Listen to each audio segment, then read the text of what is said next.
Hürmetli vatandaş, bugünkü leksiyalarımızı başlayımız. Leksiyada de Gazi Rozu Washington'dan sözleyimiz. Bugünkü İslağa 2020 yıl 7. ayının 21. günü haftaki Seyşembe. Vaziyet doğrusu gep kılsak, hürmetli vatandaş, Amerika Qo'shma Shtatlarining davlat ishlokati Mike Pompeo Londonda ziyarette. Gapning ma'nosi Jungoga qanday taqobil turish, ya'ni Jungo butun dunyoning erkinligiga tahdid soldi. Jungoga qanday taqobil turish masalasini muhokama qiladigan bo'ldi. Ikkinchi vaziyatning ikkinchi xili hozir Chin Pokong bundan 2 kun burun buni haliqa going degan xabar qilgan edi, men ishonmagandim buning gapiga.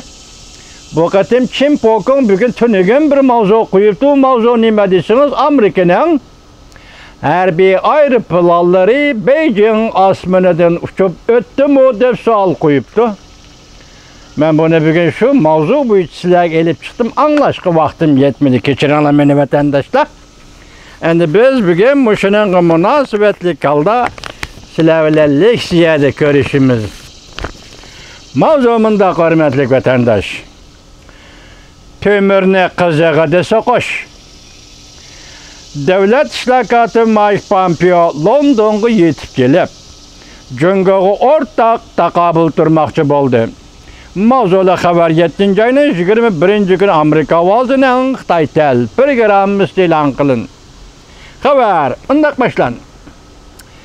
Washington davlat ishlokati Mike Pompeo 7. ayning 20. kuni Londonga ziyoratga kelib, Angliyaning vaziri Boris Johnson ve başka hükümet amaldorlari bilan ko'rishdi. Kun sayin devaylab kelayotgan Jungoga qanday taqobil turishni muhokama qildi.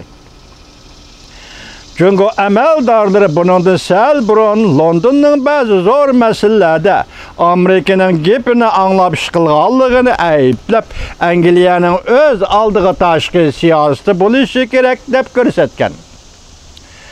Davlat ishlokati Mike Pompeo çarşamba günü bu qatimqi Angliya ziyarati to'g'risi to'xtalib bunda ko'rsatdi.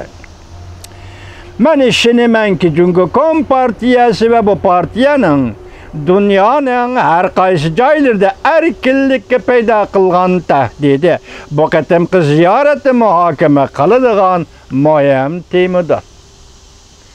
Jungo Kompartiyasi va bu partiyaning dünyanın her qaysi joylarida erkinlik sistemasiga yoki erkinlik idealariga paydo qilgan tahdidi bu qatim ba'zi ikki davlat, ya'ni Amerika Qo'shma Shtatlarining davlat ishlokati Mike Pompeo bilan Angliya hukumat tarafining so'zlashadigan muhim muhokama temasidir. Davlat ishlokati Mike Pompeo London yetib kelishdan bir qancha soat ilgari vazir Boris Johnson mundaq e'lon qildi. Angliyaning sobiq mustamlikasi Hong Kong bilan Angliya o'rtasida imzolangan o'tkazib berish, ya'ni jinoyatchilarni o'tkazib berish kelishimini darhol cheksiz vaqtga to'xtatamiz.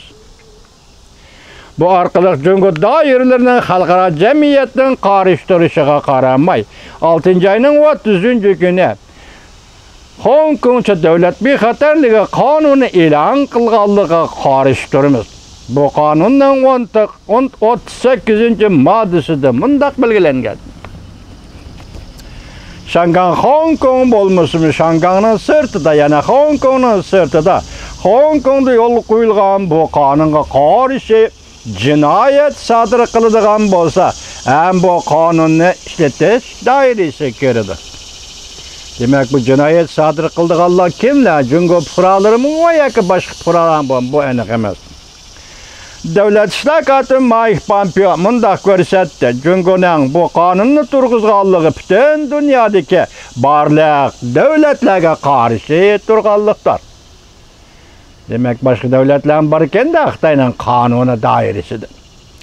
Angliyaning yaqindan birga qarori Angliyada yuqori va tuvanda Beijingning dunyo sahnasida borgan siri aybi ko'rsatib kelayotganligidan ansirash boshlandi. Angliyada yuqori va tuvandan tortib ansirashga boshildi. Jungo hozir butun dunyo sahnasida aybi ko'rishib devaylab kelyotdi. O'tgan yili 6-oyda Hong Kongda o'tkazib berishga qarshi turish namoyish bortildi. Lekin bu bir necha oy davomlashgan namoyish harakati jungo doiralarining bostirishiga uchradi. G'arb davlatlari umumiyuzlik bunday hisobladi. Jungoning yangi tajribasimon virusning ahvolini yoshirganligi har qaysi alla xalqlarini parokandachilikka olib keldi. Beijing nima deydi?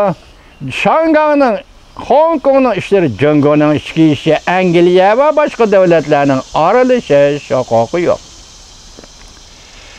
Jungoning Angliya turishliq elchixonasining bayonotchisi mundaq dedi. O Angliya taraf Shanghayda Hong Kongda yo'l qo'yilgan Hong Kongcha davlat bexatarligi qonuniga aralashmoqchi bo'layotdi. Biz buni qattiq ayblaymiz.